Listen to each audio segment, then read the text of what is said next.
بسم اللہ الرحمن الرحیم۔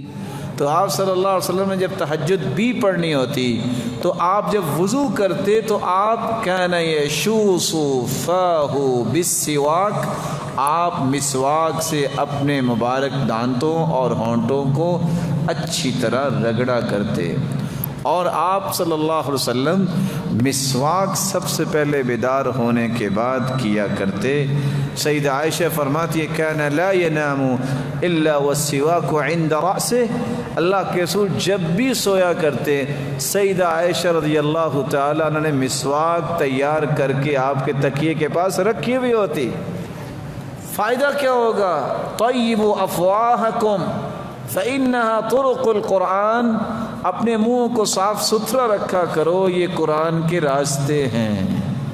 اور جو شخص مسواک کر کے پھر نماز کے لیے کھڑا ہوتا ہے، یضع ملک فاہ علی فی فما خرج منہ الا دخل فم الملک، جو شخص بھی مسواک کر کے وضو کرتا ہے پھر اللہ کے سامنے کھڑا ہو جاتا ہے، اللہ کا ایک نورانی فرشتہ اپنے ہونٹ اس قاری، اس پڑھنے والے کے ہونٹوں پہ رکھ دیتا ہے، جو جو قرآن کی آیتیں پڑھتا ہے وہ فرشتے کی خوراک بن جاتی۔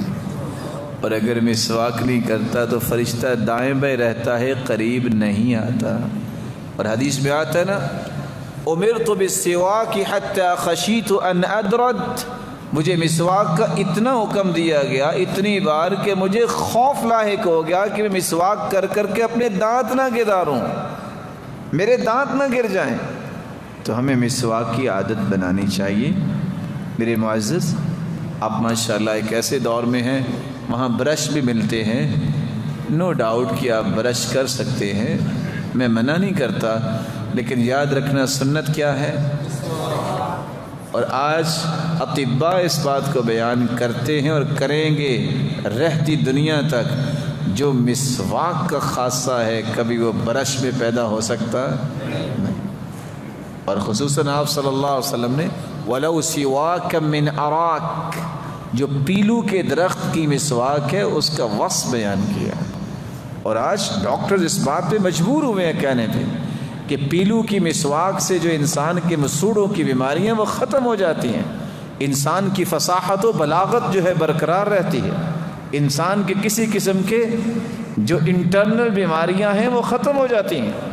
آپ برش استعمال کریں لیکن مسواک نہ چھوڑیں۔